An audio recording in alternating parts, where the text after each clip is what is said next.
Bon dimanche chez vous, bon dimanche chez vous. Vous êtes bien branchés sur Sentinelle TV, la chaîne de référence, la chaîne dont toute la ville en parle, la chaîne de la diaspora, la chaîne de Jésus-Christ, où Jésus-Christ est Dieu, où Jésus-Christ est célébré, la chaîne où nous parlons de Jésus-Christ, c'est Pain de vie. Pain de vie, c'est une émission animée par les messagers de la bonne nouvelle, les pasteurs de la diaspora, Salomon, Proverbe 30, Didier Songo, Dibota Songo, pour les intimes. Alors aujourd'hui, nous sommes dimanche, et comme chaque dimanche, je viens vous parler de la part de Dieu. Il y a ceux qui ne vont pas à l'église, ceux qui sont branchés sur Sentinelle TV, suivent de près et de loin toutes les informations et toutes les prédications. Alors aujourd'hui, le Seigneur m'a mis à cœur que je puisse vous partager sur comment suivre le Seigneur, comment suivre Jésus-Christ. Nous sommes dimanche, il y a des gens qui ont quitté le côté gauche pour aller à droite, il y a ceux qui ont quitté leur droite pour aller à gauche, il y a ceux qui vont quitter le sud pour aller à l'est pour aller à l'ouest, l'ouest pour aller au sud. Tous vont à la recherche du Seigneur. Ce n'est pas mauvais. Quand vous cherchez Dieu, c'est une bonne chose. Quand l'homme se croit en mesure de chercher, d'entrer en contact avec son Dieu, il est devenu mature, il fait une bonne chose. Alors, mais il y a des principes. Nous sommes, je vous parle en direct de Manchester chez moi, ici à Manchester, en Angleterre. Vous allez me suivre, vous me suivez un peu partout au monde. Vous savez que pour acheter les portables, la télévision, la voiture, il y a ce qu'on appelle les notebooks, c'est-à-dire, j'ai oublié ça en français, il y a ce qu'on appelle, vous comprenez que je parle français, anglais, lingala, allemand, il y a des mots qui commencent à partir, veuillez me supporter. Donc c'est ce qu'on appelle le mode d'emploi, oui, mode d'emploi, c'est-à-dire dans chaque instrument, chaque appareil que vous achetez actuellement, nous sommes au 21e siècle, il y a ce qu'on appelle mode d'emploi. C'est la même chose avec Jésus. Jésus aussi a sa façon qu'il veut que ceux qui le suivent puissent suivre, quoi. Alors, je lis au nom de Jésus-Christ, que le Seigneur puisse venir. Comment suivre Jésus? Jésus, voyant une grande foule autour de lui, donna l'ordre de passer à l'autre bord. Un scribe s'approcha et lui dit, « Maître, je te suivrai partout où tu iras. » Jésus lui répondit, « Les renards ont des tanières, et les oiseaux du ciel ont des nids, mais le Fils de l'homme n'a pas où reposer sa tête. » Un autre d'entre les disciples lui dit, « Seigneur, permets-moi d'aller d'abord ensevelir mon Père. » Mais Jésus lui dit, « Suis-moi et laisse les morts enterrer leurs morts. » Amen. Comment suivre Jésus? Ici, Jésus parle en parabole et le Saint-Esprit va me guider puisque je puisse vous communiquer. Il y a un frère qui m'a appelé à partir de l'Italie. J'ai béni ton intervention. Il m'a corrigé, il m'a dit, l'homme de Dieu, quand tu as parlé sur le rôle du Saint-Esprit dans nos vies, au lieu de parler du Saint-Esprit comme un homme, tu utilisais le Saint-Esprit comme une chose. En réalité, je savais que dans tes pensées, tu ne présentais pas le Saint-Esprit comme une chose parce que je connais que tu as la connaissance que le Saint-Esprit c'est une personne. Donc voilà, bien aimé, merci pour la rectification. Vous savez, le lingala est très pauvre. In my mind, I was thinking that I'm talking but like Spirit of God is God itself. Donc dans mon esprit, j'ai pensé que je parlais du Saint-Esprit comme une personne. Or, le lingala est très pauvre. Ceux qui m'ont suivi ont compris que j'ai parlé du Saint-Esprit comme une chose. Le Saint-Esprit, c'est une personne. Cette personne-là, c'est Jésus. Alors, Jésus, ici, il dit, personne ne peut le suivre s'il ne suit pas comment il faut suivre Jésus. La première des choses, si tu veux suivre Jésus, il faut tout abandonner. Abandonner ta vie passée, ton vieil homme, la vie de péché. 1 Corinthiens 6, 9 à 16 nous dit, on ne se moque pas de Dieu, les adultères, les impudiques, les ivrognes, les efféminés, les injustes n'hériteront pas le royaume des cieux, parce que c'est ce que vous étiez avant de devenir enfant de Dieu. C'est-à-dire, tu ne peux pas prétendre être enfant de Dieu et suivre Jésus si dans ta vie, on trouve l'injustice, si dans ta vie, on trouve l'ivrognerie, si dans ta vie, on trouve les bordels, si dans ta vie, on trouve le manque de l'amour. Aujourd'hui, il y a beaucoup de gens qui prétendent servir le Seigneur, ils veulent suivre le Seigneur, ils veulent être hommes de Dieu, ils veulent être pasteurs, ils veulent appartenir à cette grande famille de l'Église de Dieu. Mais en soi, il n'a pas l'amour. Il y a des gens qui se disent pasteurs, ils sont devenus pasteurs avec leur esprit de manipuler et de voler. La manipulation, c'est le fruit du sorcellerie. Manipuler quelqu'un, c'est le fruit du sorcellerie. Là, je suis en train d'interpeller tous ceux qui se disent pasteurs, qui ont introduit leurs femmes à la bergerie. Tous ceux qui sont devenus pasteurs et ont amené leurs femmes à devenir pasteurs n'hériteront pas le royaume de cieux. Parce que Dieu ne reconnaît pas de femmes comme pasteurs. Dieu reconnaît des femmes comme servantes. La femme peut servir à l'église, la femme peut chanter à l'église, la femme peut prophétiser, la femme peut même enseigner les autres femmes. Mais si tu vas dans une église où la femme du pasteur est ton pasteur, toi et cette femme, vous n'allez pas hériter le royaume des cieux. Voilà pourquoi le Seigneur m'envoie vous dire comment suivre le Seigneur. Je prends mon petit thé parce qu'il fait chaud, il fait froid ici. Je prends mon petit café, que le Seigneur puisse glorifier son nom. Comment suivre le Seigneur? On ne suit pas le Seigneur comme dans un parti politique. On ne suit pas le Seigneur comme dans un groupe de musique. On ne suit pas le Seigneur comme dans une famille. Il y a l'anarchie. Mais on suit le Seigneur en suivant ses prescriptions. C'est-à-dire cet homme-là voulait tout abandonner pour suivre le Seigneur. Le Seigneur lui dit, écoutez, les renards ont l'air terniers. Les oiseaux ont l'air nids. Mais le Fils de l'homme n'a pas où dormir.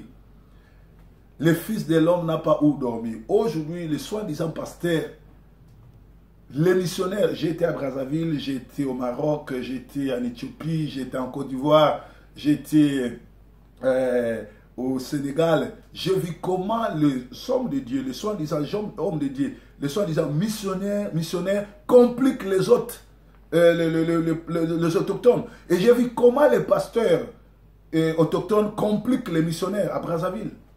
Partout où je suis passé, on m'a bien accueilli, mais j'ai aussi remarqué qu'il y a des pasteurs qui sont voleurs. Tu viens prêcher, les enfants de Dieu te bénissent, lui il soutire cela.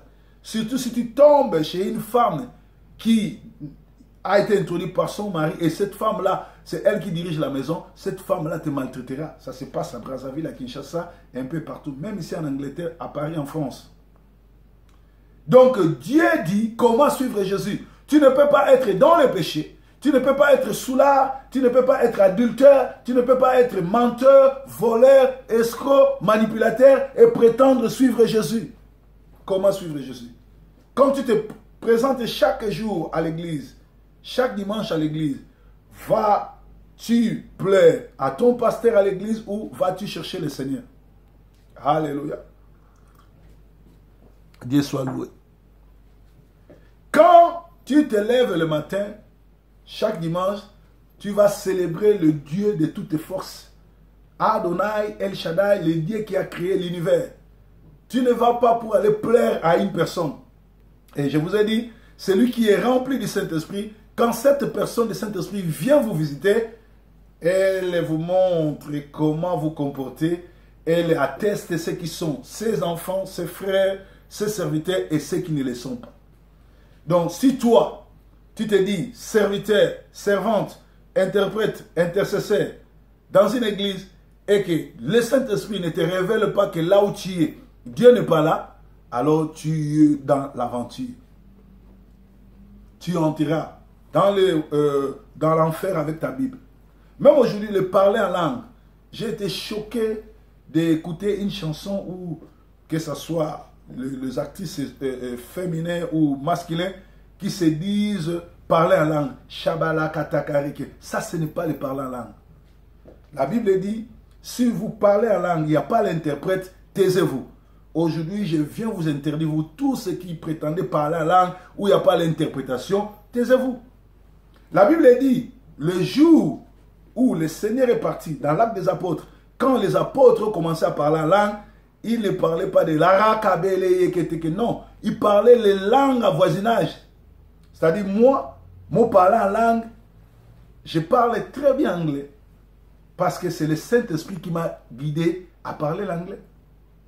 Le parler en langue, si tu es en France, doit être l'allemand, l'italien ou les grecs. Ce n'est pas les rabbins, non, ça c'est du mensonge. Ça ce n'est pas le parler en langue. Je vous dis de vous taire. Parce que ça ce n'est pas le parler en langue. Lisez bien l'acte des apôtres. Quand les apôtres parlaient en langue, ils parlaient les langues en voisinage. Et les gens disaient, ces gens-là n'ont jamais été à l'école. Comment ils ont appris cette langue? Bien sûr, il y a aussi les langues des anges. Mais ce n'est pas les larabaye, kebele, yakatakaroko. Non. Ça, c'est un langage codé, volé, parlé. C'est le diable qui parle en vous. Alors, si vous ne pouvez pas interpréter, s'il n'y a pas l'interprète, cessez de parler en langue. Parce que là, vous faites des bruits pour rien. La Bible dit, comment suivre le Seigneur? Comment suivre Jésus?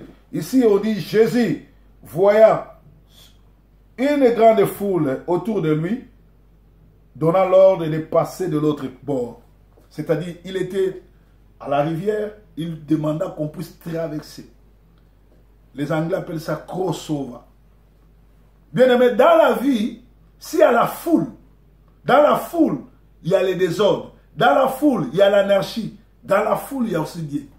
Mais quand il y a beaucoup de gens, quand les gens commencent à payer l'argent pour que les gens viennent témoigner, comme le font des faux pasteurs actuellement. Actuellement, j'ai interdit à tout enfant de Dieu de suivre des témoignages bidons. J'étais la 5e bureau de Satan. Moi, j'étais sorcière. Ça ne m'édifie pas. La vraie testimony, comme les Anglais disent, le vrai témoignage, c'est ce que la Bible dit. Il y a des gens qui payent d'autres pour venir témoigner. Il y a des gens même, à Brazzaville, j'ai vu des pasteurs payer 50 000 francs, 100 000 francs à une personne tierce, qu'il vienne à l'église comme il était aveugle et que le pasteur va lui imposer les mains, il va guérir. Tout simplement, il veut manipuler tous ceux qui seront là pour qu'ils sachent que cet homme-là a un Dieu, nous allons aller le voir. Mais en réalité, il a payé de l'argent.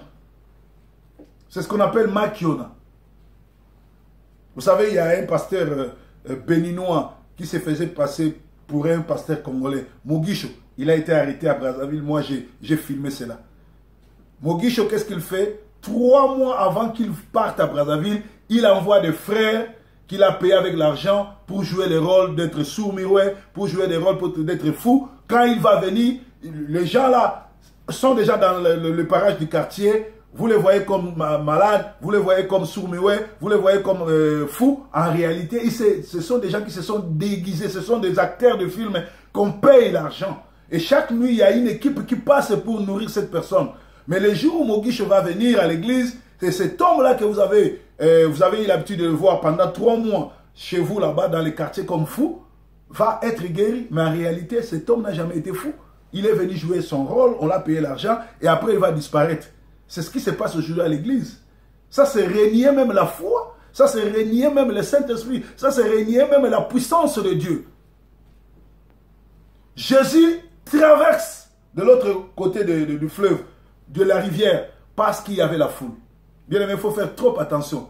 Dans la foule, Marie et Joseph ont perdu leur enfant Jésus. Et quand tu perds ton Jésus dans la foule, il te faut combien? 6 jours. 3 jours de marche et 3 jours de retour, aller-retour, 6 jours. Marie et Joseph, dans la foule, n'ont pas pu garder leur enfant. Jésus a été perdu. Beaucoup de gens se sont rendus dans des églises où il y a la foule pour perdre leur Seigneur, pour perdre leur Saint-Esprit, pour perdre leur Dieu.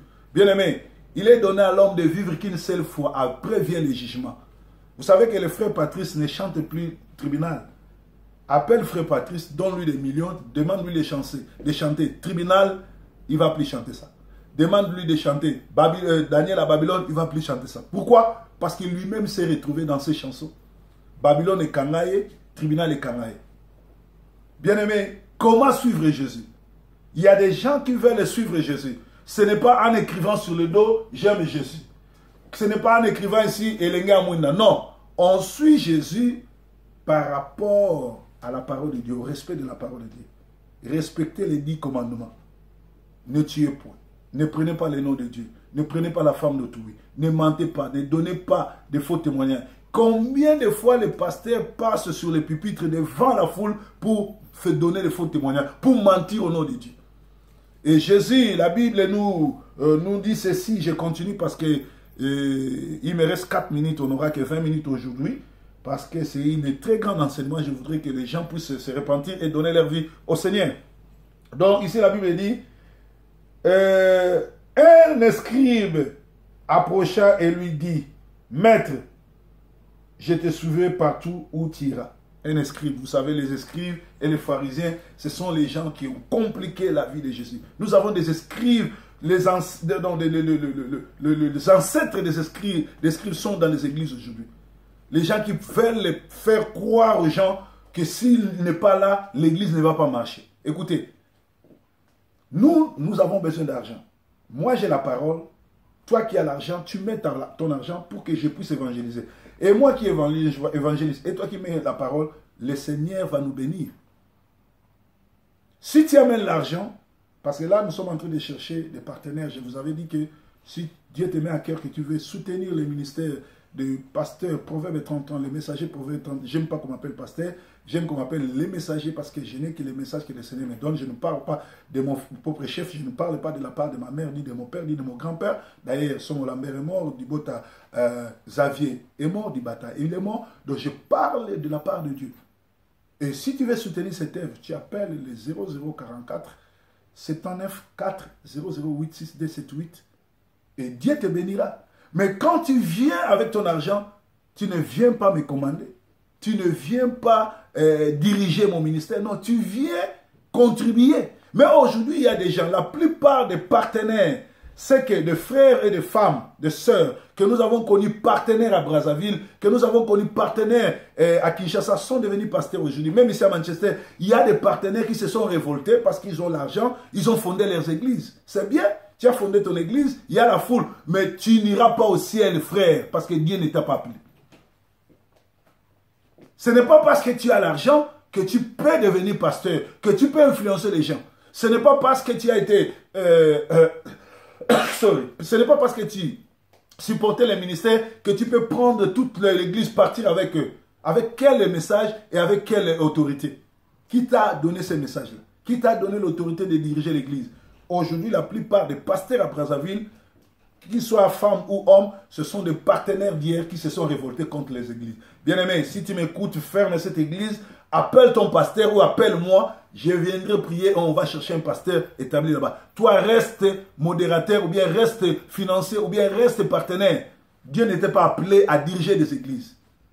Des gens comme ça vont aller à l'enfer avec leur Bible à la main. Parce qu'ils veulent suivre Jésus, mais ils ne suivent pas le mode d'emploi. Bien-aimé, notebook, mode d'emploi, il faut suivre cela pour hériter le royaume de Dieu. Quand le Seigneur nous appelle, la première des choses, il nous appelle pour le royaume. Dieu ne nous appelle pas pour qu'on devienne grand. Dieu ne nous appelle pas pour qu'on puisse avoir des voitures, des véhicules. Comme aujourd'hui, la plupart des hommes de Dieu à Kinshasa et à Brazzaville ne rêvent que d'acheter des avions, des villas, au lieu de rêver d'entrer au royaume. Dieu nous a appelés pour le royaume. Il dit, si vous avez le royaume, le reste vous sera donné. Nous autres, aujourd'hui, nous sommes en Angleterre. Nous avons les passeports de ces pays. Nous voyageons partout, tout le temps nous sommes dans des avions. Mais nous venons de familles modestes. Qui pouvait croire que moi, chaque année, un enfant d'un officier, d'un policier, pouvait voyager, faire l'Europe, Afrique 4 fois par année. Qui pouvait croire que un enfant d'un officier congolais, Zaïrois à l'époque, pouvait faire venir 5 personnes en Europe, pouvait acheter une parcelle, pouvait construire. Mais c'est parce que nous avons reçu le royaume. Quand nous avons reçu le royaume, Dieu nous a donné le reste, bien-aimés. La première des choses, c'est recevoir le royaume. Le reste vous sera donné. Or, la plupart des gens aujourd'hui, ils n'ont pas le royaume. Ils cherchent les billets, ils cherchent l'argent, ils cherchent les voitures, ils cherchent les voyages. Voilà pourquoi vous tombez, bien-aimés. Nous sommes devenus grands, nous nous sommes élevés, nous sommes connus parce que la première des choses, c'était le royaume. On a reçu le royaume et le Seigneur nous a donné le reste. Ne vous étonnez pas si en Angleterre, on est des hommes respectés. ceux qui nous connaissent. Si en Angleterre, on roule carrosse, si en Angleterre, on vit dans des villas, dans de bonnes maisons, bien équipées, si en Angleterre, on a des sociétés, c'est parce que la première chose, c'était le royaume. Quand tu reçois le royaume, le reste te suivra. Tu ne forceras pas. Je suis en train de prêcher. Il y a des gens à travers le monde m'appellent pour me bénir, pour donner leur dîme, pour me suivre. Voilà pourquoi je m'adresse à mes détracteurs. Il y a des gens qui se posent des questions. Mais le pasteur Salomon, là, son église, c'est où en Angleterre? Bien aimé, vous devez savoir ceci.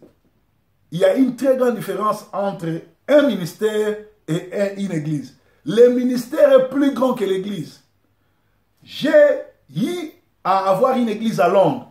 J'ai eu à avoir une église à Manchester. Mais Dieu m'a élevé maintenant. Je ne suis plus au niveau d'avoir une église à Manchester et à Londres. J'ai des églises dans des maisons partout au monde.